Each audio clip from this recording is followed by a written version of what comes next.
बिस्मिल्लाहिर्रहमानिर्रहीम। Welcome to Pacific group of colleges Multan campus. आज का जो लेक्चर हमारा है वो है चैप्टर नंबर 13, लेक्चर नंबर 4, और टॉपिक्स हैं आज के हमारे respiration in fish, frog and birds.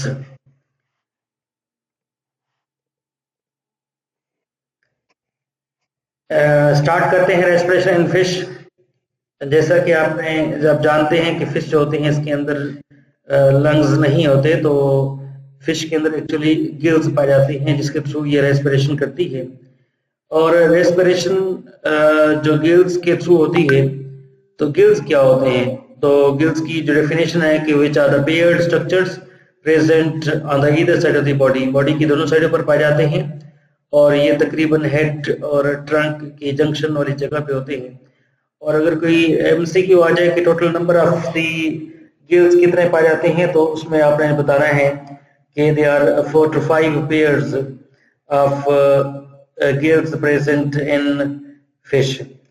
और गिल जो होते हैं ओपन होते हैं थ्रू गिल स्लिट्स, और इनके ऊपर एक कवर पाया जाता है और उस कवर का नाम होता है अपरकुलम होता है। तो ये आपने सिर में रखना है, एमसीक्यू भी आ सकता है, व्हाट इज अपरकुलम।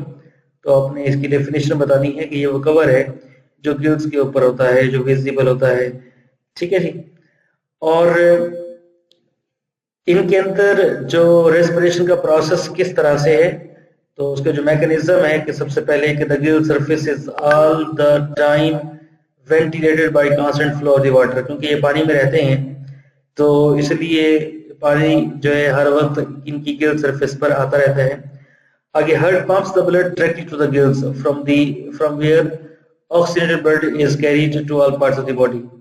कि जो हार्ट होता है वो पंप करता है ब्लड, और ब्लड पहुंचता है गिल्स के पास, और जहां से जो होता है वो वहां से होता हुआ फिर पूरी बॉडी में ब्लड चला जाता है। इसका मतलब यह है कि वो हार्ट जिसके अंदर ब्लड जो होता है वो पहले जाएगा लंग्स में ऑक्सीजनेट होने के लिए, फिर वापस आएगा हार्ट के अंदर, फिर हार्ट से फिर पूरी बॉडी में जाएगा।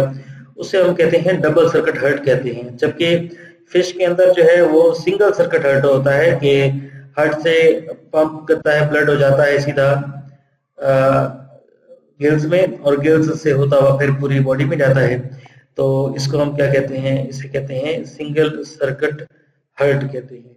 तो ये 14 चैप्टर में भी दिया हुआ है कि what is the difference between single circuit heart and double circuit heart. तो आपने याद रखना है सिंगल सर्किट हार्ट फिश में होता है, जबकि डबल सर्किट हार्ट जो होता है वो इंसान के अंदर होता है। ठीक है जी। इनका मैकेनिज्म जो है वो क्या है रेस्पिरेशन का? तो आपने ये याद रखना है कि जो ब्लड होता है उसके अंदर डीऑक्सीजनेटेड ब्लड होता है, जो कि बाद में उसकी ऑक्सीजनेशन होती है। तो the blood enters the posterior side of the heart and after passing through the different chambers is pumped into the gills. सारा मतलब कि ब्लड आता है गिल्स के अंदर। Water enters through the mouth and after passing over the gills move out of the body through the Gill openings. पानी जो होता है वो एंटर होता है इनटू गिल्स। सिंपल सा इसका जवाब है। यहाँ डायग्राम में भी आप देख सकते हैं कि यहाँ पे ये गिल्स हैं और गिल के साथ यहाँ पर ये गिल फिलामेंट्स हैं जिनके अंदर ये ब्लड कैपिलरीज शो हो रही होंगी। जो ब्लू है ये रिप्रेजेंट करती हैं कि यहाँ पे ब्लड डीऑक्सीजनेटेड है या यहाँ पर ऑक्सीजन का लेवल कम है, ऑक्सीजन पर ब्लड है। और जबकि ये जो रेड है it shows that here is oxygen rich blood. तो पानी जो है आपके सामने यहाँ से गुजर रहा है और यहाँ से इनकी ऑक्सीजनेशन होती है। यहाँ पर अपरकुलम के हवाले से है कि जो गिल्स के बाहर कवर होता है उसका नाम होता है, उसे अपरकुलम कहते हैं। अब आप यहाँ देख सकते हैं कि ये माउथ एंड ट्रंक जंक्शन पर ये गिल्स पाए जाते हैं। तो ये जो स्टार्ट में लिखा हुआ था हमारे टेक्स्ट बुक में, ये आपने याद रखना है कि जो गिल्स है उनकी लोकेशन कहाँ पे है। ठीक है जी। जबकि फ्रॉग के अंदर जो रेस्पिरेशन होती है उसके पहले फ्रॉग के हम पार्ट्स पढ़ेंगे। फ्रॉग के अंदर जो गैसियस एक्सचेंज है थ्रू लंग्स हो सकती है, स्किन हो सकती है, और बकल चैम्बर के थ्रू होती है। तो मेनली दो तरह की रेस्पिरेशन होती हैं। जहां ब्लड की बात होती है तो ब्लड कैपिलरीज अगर उसके स्किन में जो पाई जाती हैं, अगर वहां से होती है तो उसे हम क्यूटेनियस रेस्पिरेशन कहते हैं। जबकि अगर होती है लंग्स के थ्रू होती है तो उसे हम पल्मोनरी रेस्पिरेशन कहते हैं। हमारे अंदर पल्मोनरी रेस्पिरेशन होती है, जबकि फ्रॉग के अंदर दोनों तरह की होती है। अगर स्किन के थ्रू होगी, स्किन के थ्रू क्यों होती है, इसका जवाब ये है कि स्किन के अंदर ब्लड कैपिलरीज पाई जाती हैं जिनके थ्रू एक्सचेंज ऑफ गैस होता है, जबकि लंग्स के थ्रू भी एक्सचेंज ऑफ गैस होता है। तो दोनों तरह से क्यूटेनियस और पल्मोनरी रेस्पिरेशन होती है। तो आपने ये याद रखना है कि पेपर में शॉर्ट क्वेश्चन आ सकता है कि what is difference between cutaneous and pulmonary respiration. Process इसका बड़ा आसान है, आपने पाथवे याद रखना है। जैसा कि आपने कॉकरोच में याद रखा था कि नोस्ट्रल्स में ब्लड एयर एंटर होगी, और नोस्ट्रल्स जो नथरे इसे उर्दू में कहते हैं, जो नाक के जो सुराख होते हैं, तो नोस्ट्रल्स के थ्रू एयर एंटर होगी और एयर जाएगी नोस्ट्रल से माउथ, फिर माउथ क्लोज हो जाता है, और मतलब है कि उसके उस टाइम पर, इस टाइम पे नोस्ट्रल्स ओपन होते हैं, माउथ क्लोज होता है। तो नोस्ट्रल से आगे कहाँ जाती है कि नोस्ट्रल से जाती है बकल कैविटी में, और नोस्ट्रल्स होते हैं after entry of the air, nostrils close होते हैं और उसके बाद बकल कैविटी रेज होती है, ताकि वो रेज होगी तो ही जो एयर है वो एंटर होगी इनटू लंग्स। आपको डायग्राम में दिखा देता हूँ यहाँ पे कि इसके अंदर आपको बड़ा इजीली यहाँ पे समझ आ जाएगा कि ये इसकी बकल कैविटी है। ओके, जब एयर इस नोस्ट्रल के थ्रू एंटर होती है तो ये माउथ क्लोज हो जाता है, ठीक है ठीक। और उस क्लोज होने के बाद ये बकल कैविटी क्या करेगी, ये बकल कैविटी ऊपर की तरफ रेज करेगी। जैसे रेज करेगी तो यहाँ से हवा दाखिल होगी, कहाँ से, इसके अंदर, ये लंग्स के अंदर जाएगी। जब तक बकल कैविटी रेज नहीं करेगी, एयर जो होती है that can not be pushed into the lungs. Okay जी, तो ये एमसीक्यू आ सकता है कि during inspiration buccal cavity is raised, और ड्यूरिंग एक्सपायरेशन बकल कैविटी होती है वो डाउनवर्ड, क्योंकि यहाँ से लंग से हवा जाती है इसके अंदर, ठीक है, तो इसलिए ये फूल जाता है या ये डाउनवर्ड मूव करती है। तो ये आपने याद रखना है। तो इसलिए ये इंस्पायरेशन में floor of the buccal cavity is raised और air push into the lungs, इसे हम कहते हैं इनहेलेशन और इंस्पायरेशन कहते हैं। जबकि इसी तरह से इसका जो रिवर्स प्रोसेस है उसे हम कहेंगे एक्सपायरेशन कहते हैं। लंग्स की जो प्रॉपर्टीज हैं तो ये याद रखना है। डायग्राम में जैसे आपको मैंने दिखाया कि लंग्स होती हैं that is like a balloon, ये बैलून टाइप का आपको नजर आ रहे हैं, ठीक है जी। तो इसकी जो इनर सरफेस होती है लंग्स की, वहां पर एयर चैम्बर्स होते हैं, और एयर चैम्बर्स होते हैं वहां पर ब्लड कैपिलरीज होती हैं, और ब्लड कैपिलरीज वो जगह होती है जहां से एक्सचेंज ऑफ गैस होता है।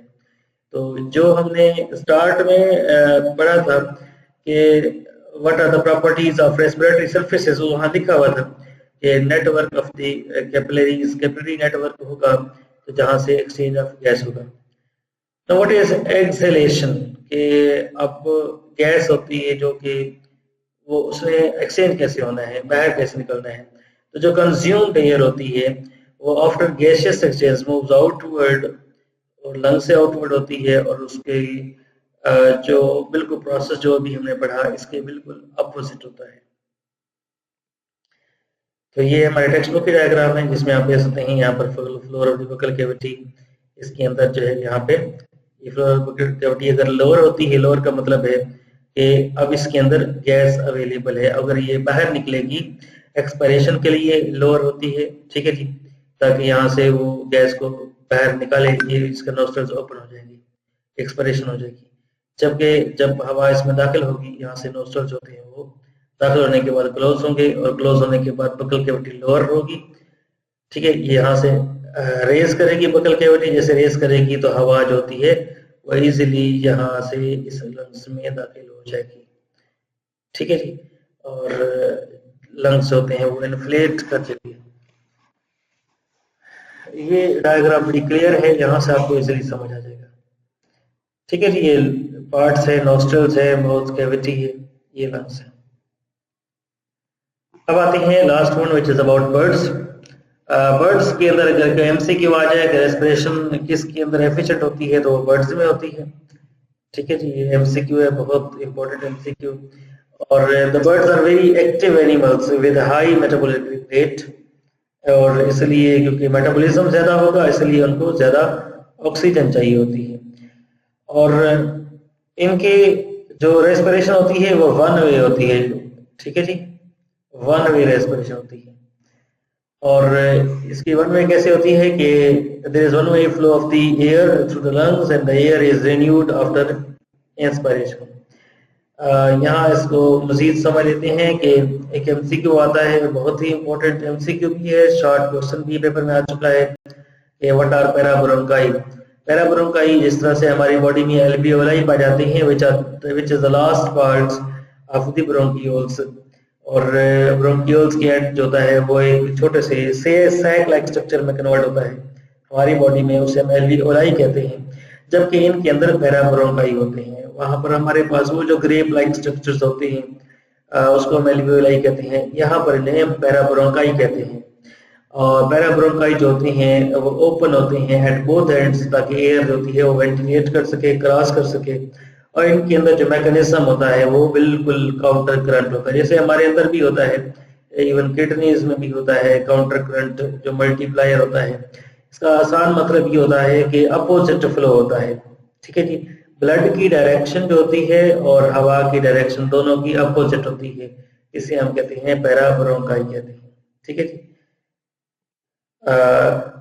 अगर डायग्राम में यहाँ पे इसके अंदर आप देख सकते हैं ये दिया हुआ है यहाँ पे, ये बड़ा क्लियर सा है यहाँ पे कि हवा का जो रुख होगा जिस साइड पे होगा उसके अपोजिट साइड पे फ्लो ऑफ दी ब्लड होगा।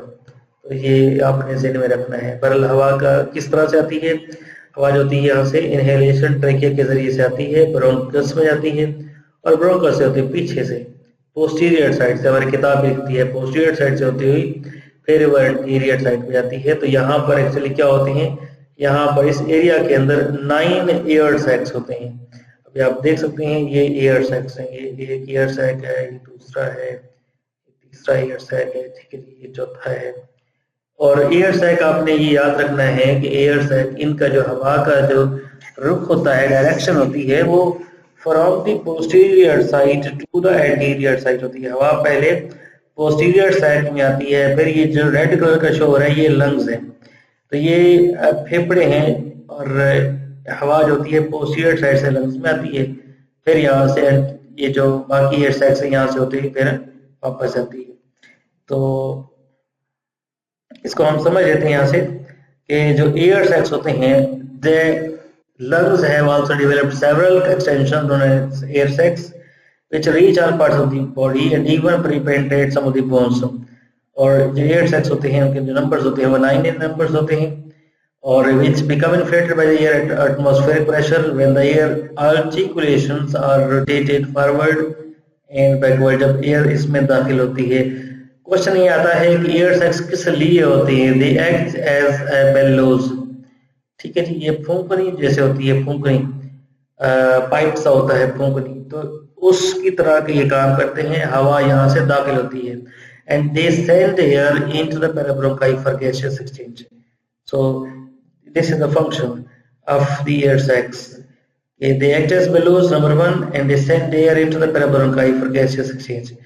So the MCQ is which of the following is the site of gaseous exchange? Site is parabronchi. Help कौन करते हैं, एयर सैक्स करते हैं, ठीक है जी। तो ये डायग्राम में रेस्पिरेशन बर्ड्स के अंदर किस तरह से है, यहाँ पे ये बर्ड्स के अंदर लंग्स हैं, ठीक है जी, और यहाँ पर इनके अंदर एयर सैक्स भी इनके अंदर अवेलेबल है। तो बहरहाल सिंपल सा डायग्राम ये वाली है जहाँ से आपको इसलिए क्लियर हो जाएगा कि इनके अंदर गैसियस एक्सचेंज किस रास्ते के जरिए से होती है। जैसे आपको बताया कि कुछ एयर सैक्स ऐसे भी होते हैं कि they are penetrating into the bones, ये भी आपने माइंड में रखना है, ठीक है जी। तो ये डायग्राम आपके सामने है। तो ये पोस्टीरियर एयर सैक है, सबसे पहले जैसे आपको बताया एयर एंटर होगी, सबसे पहले पोस्टीरियर एयर सैक में आएगी, उसके बाद फिर ये जाएगी यहाँ से होती हुई सीधी एंटीरियर एयर सैक्स में जाएगी, ठीक है। और एंटीरियर एयर सैक्स से होती हुई फिर यहाँ से होती हुई तो फिर ये एक्सेल हो जाएगी, ठीक है जी। तो this is about the air sacs. ये जो एयर सैक्स का फंक्शन क्या है, हवा का रास्ता कौन सा होता है, कि हवा जो है इनहेलेशन जब होती है तो ट्रैकिया से होती हुई पोस्टीरियर, वहां से लंग्स, वहां से एंटीरियर एयर सैक्स, वहां से होते हुए फिर वापस। तो इस तरह से रेस्पिरेशन होती है बर्ड्स के अंदर। Thank you so much.